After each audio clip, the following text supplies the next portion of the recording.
Procedo a leer la buena noticia de Jesucristo según aparece en el Evangelio de Lucas, en el capítulo 3, versículos 1 al 6, y dice así. El año 15 del reinado del emperador romano Tiberio, cuando Poncio Pilato gobernaba la Judea, siendo Herodes tetrarca de Galilea, su hermano Filipo tetrarca de Iturea y Traconítide, y Lisanias tetrarca de Abilene, bajo el pontificado de Anás y Caifás, Dios dirigió su palabra a Juan, hijo de Zacarías, que estaba en el desierto.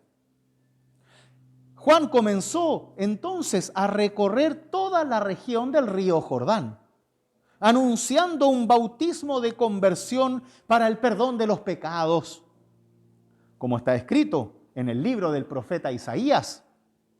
Una voz grita en el desierto: preparen el camino del Señor, allanen sus senderos.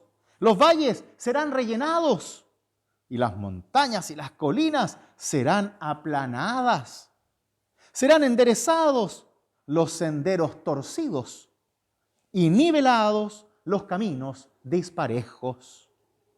Entonces todos verán la salvación de Dios. Hasta aquí la lectura del Santo Evangelio. Esta es palabra de Dios. Amén. Tomen asiento, por favor.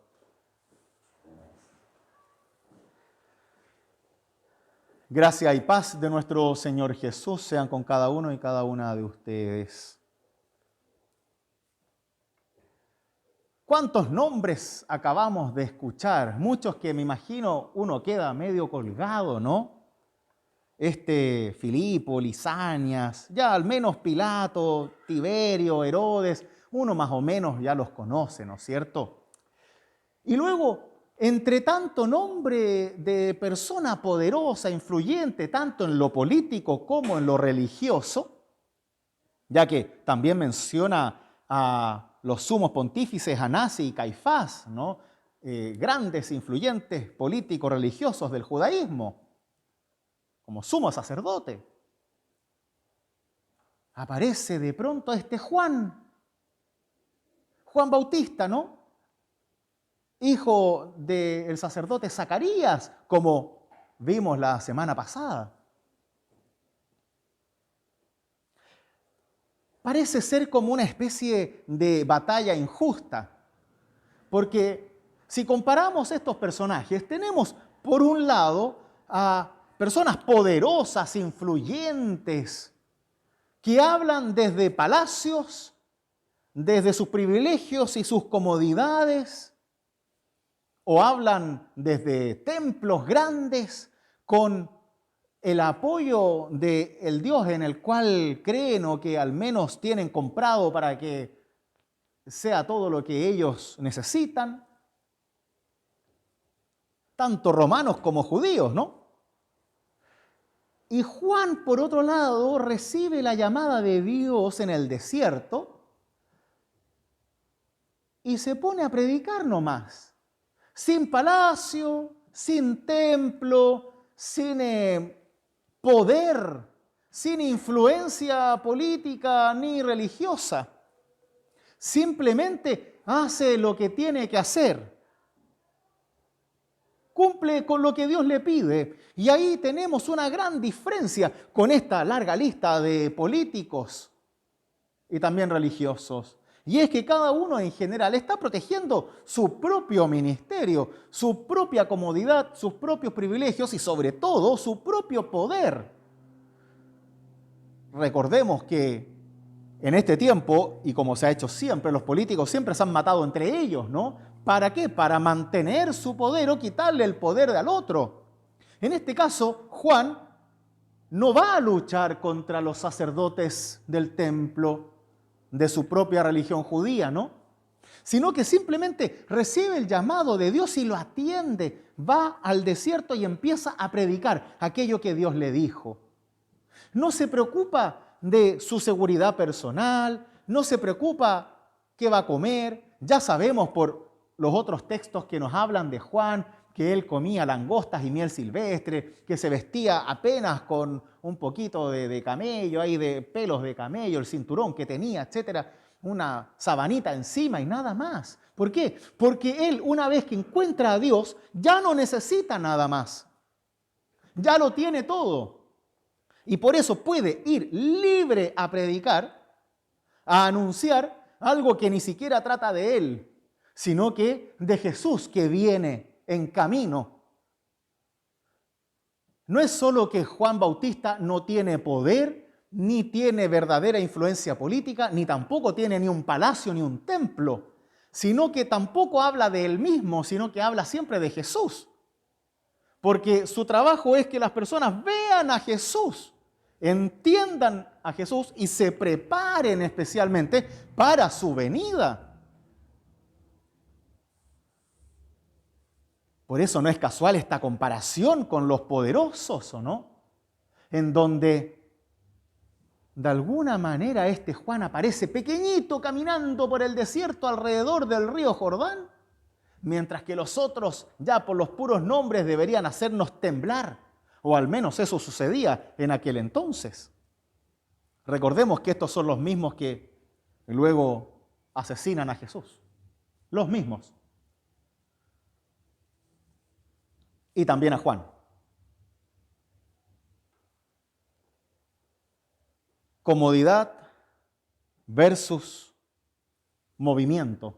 Mientras ellos están sentados en sus palacios, Juan camina por el desierto. Mientras ellos se bañan en sus baños especiales con agua corriente y algunos incluso con agua caliente, Juan bautiza en el río Jordán. Mientras los políticos y poderosos están hablando de sí mismos y están tratando de mantener su poder, Juan habla de Dios y del poder de Dios. Mientras los poderosos quieren que todo siga igual, que nada cambie, Juan predica la conversión y el arrepentimiento, que es la base del cambio total, radical de la vida y de todo lo que entendemos como vida. Porque la conversión invita hacia un cambio de rumbo. Si iba para allá, me convierto desde la fe y voy para el otro lado. Mientras que unos predican que todo tiene que ser igual y que ojalá nada cambie. ¿Para qué? Para que nuestros privilegios permanezcan en donde están. Juan, todo lo contrario. No. Todos tenemos que cambiar, todos tenemos que convertirnos, cambiar el camino, cambiar de rumbo, caminar por otro sendero. Es por eso que las palabras del profeta Isaías vienen al callo en este momento. Porque hay una voz que grita en el desierto, que viene a decir que preparen los caminos al Señor, que allanen los senderos. Todos sabemos lo que es caminar por las veredas de nuestra ciudad que están todas rotas y uno se cae y se rompe la cadera y todo se pone negro, ¿no es cierto? Bueno, no podemos caminar por estos caminos que nos hacen tropezar. El problema está en que muchas veces ese camino somos nosotros mismos. Somos valles que están vacíos, que se muestran desde lejos como cerros imponentes, pero estamos vacíos y necesitamos ser rellenados, dice el profeta. Somos como montañas que se ven gigantes, pero que van a ser aplanadas porque no sirven. Somos caminos, pero que están torcidos y necesitamos ser enderezados. Somos senderos disparejos y necesitamos ser nivelados, dice el profeta, para que así se cumpla la promesa de Dios, para que así la expectativa de la fe se haga realidad. Que todos y todas vean la salvación de Dios. Ese es el objetivo. Eso es lo que Juan está predicando. Y la salvación viene con Jesús. pero no puedo verla. Es imposible que la vea si viene Jesús hacia mí y mi camino está chueco, porque me voy a ir por otro lado o no me va a permitir verlo. Es imposible que yo vea a Dios si la montaña soy yo mismo y me creo como una montaña gigante, imponente, llena de poder y privilegios, cuando en realidad desde la montaña habla Dios y yo debo escucharlo. Siempre queremos ser nosotros el centro y ese es el problema. Y por eso Juan viene a predicarnos para que salgamos del ombligo en el cual estamos acostumbrados a vivir y empecemos a proyectar en Dios y no solamente lo que nosotros queremos. Claro, ¿quién no quiere ser una montaña, un valle hermoso? ¿Quién no quiere ser visto desde todos lados, ser reconocido? Mira, ahí está Él, que es grande, que es famoso, que es como estos poderosos que acabamos de escuchar. Pero Juan dice, no, dejen la montaña en su lugar. Ustedes tienen que aprender, tienen que escuchar, tienen que convertirse, tienen que reconocer a Cristo en sus caminos. Y si siguen caminando hacia solamente donde ustedes quieren, si siguen caminando en la lucha de responder solo al cuidado de sus propios privilegios y comodidades, no van a poder ver nada. No van a poder ver nada. Porque solo vamos a ver lo que nos haga bien a nosotros y no al resto. Cualquier parecido con la realidad política preeleccionaria de nuestro país es mera coincidencia, ¿no? ¿Qué es lo que estamos escuchando continuamente? ¿Y qué es lo que yo escucho de muchos de ustedes continuamente, no? Cada uno quiere defender su rancho. Cada uno quiere defender sus privilegios, sus comodidades. ¿Por qué? Porque el otro me las va a quitar. O es el facho o es el comunista, pero alguien me va a quitar mis privilegios.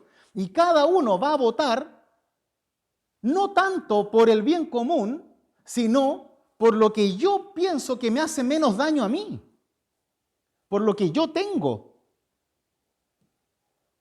Y nos olvidamos de lo otro. Claro, es difícil esta votación porque son extremos, ¿no es cierto? Y al fin y al cabo hay que elegir. Pero tengamos cuidado. ¿Cuál es la base que nos conduce a votar por uno y por otro? Y seamos honestos. No nos da tanto miedo el comunismo en sí mismo o el fascismo, siendo extremos en ambos casos, ¿no es cierto? ¿Tenemos miedo de repetir cosas del pasado, buenas o malas? ¿Tenemos miedo de perder lo que hemos ganado? Pero a nivel material, ¿cuándo nos da miedo perder por las libertades? ¿Cuándo nos da miedo perder por lo que han ganado las mujeres, por ejemplo, las minorías? ¿Cuándo nos da miedo? No solamente perder plata, sino perder lo que somos, nuestra esencia.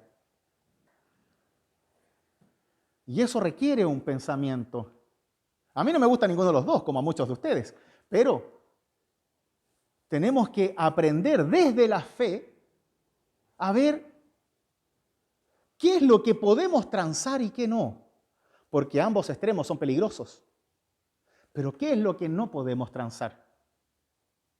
¿Qué es lo que para nosotros es un camino derecho que tiene que seguir derecho y que no podemos transar? En ambos casos van a haber dificultades y van a haber crisis, tanto políticas como económicas.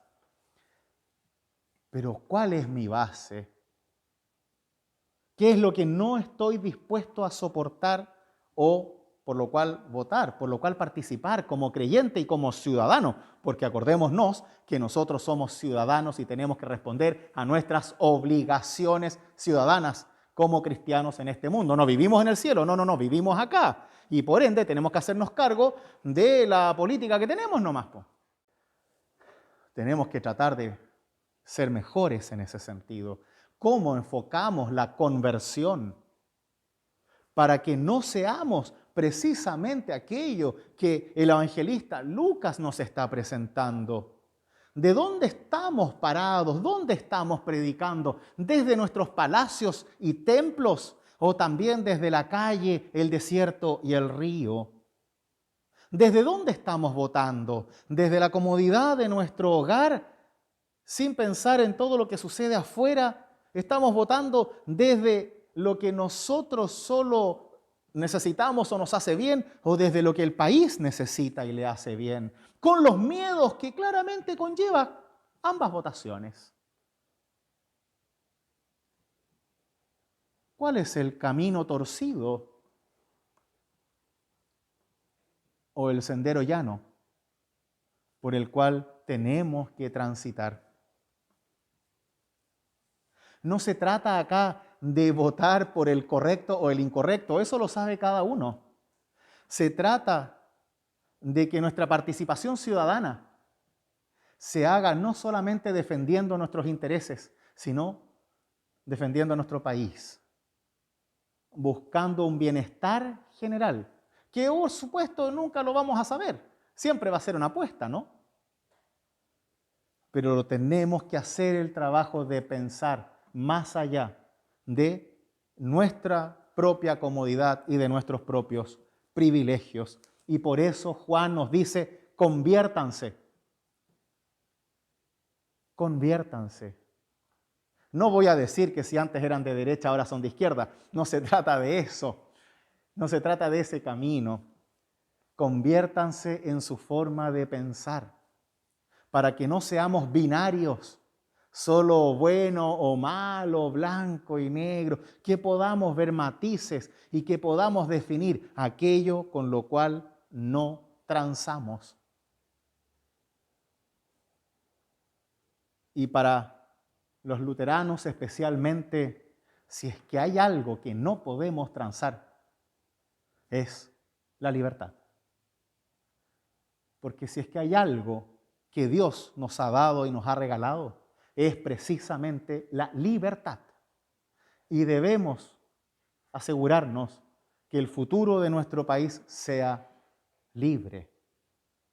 Porque Cristo nos ha hecho libres por la fe, pero nosotros como ciudadanos debemos también velar para que muchos sean libres en sus vidas, para que muchos no sufran discriminación y para que ojalá podamos trabajar y luchar juntos por una sociedad más equitativa, igualitaria y justa. Solo puedo decir que los caminos deben ser allanados, que los senderos torcidos deben ser enderezados. Y esos son los caminos de la fe por los cuales transitamos. Queridas mías, queridos míos, nuestra vida como ciudadanos requiere de compromisos de fe, requiere de convicción de fe, pero afuera de mi palacio, afuera de mi zona de confort, afuera de mi templo, porque aquí es todo seguro. Lo que nos falta ver es lo que el resto de nuestros conciudadanos necesitan, esperan, y unirnos al servicio en el amor a Dios en este mundo que tanto lo necesita. Hay una voz que grita en el desierto: preparen el camino del Señor. Preparémonos nosotros para que el Señor llegue a nuestras vidas y que nosotros podamos predicarlo en ríos, en desiertos, en bosques y en todo tipo de caminos, para que así muchos también puedan ver, conocer y sentir la salvación de Dios. Que el Señor los bendiga ahora y siempre. Amén.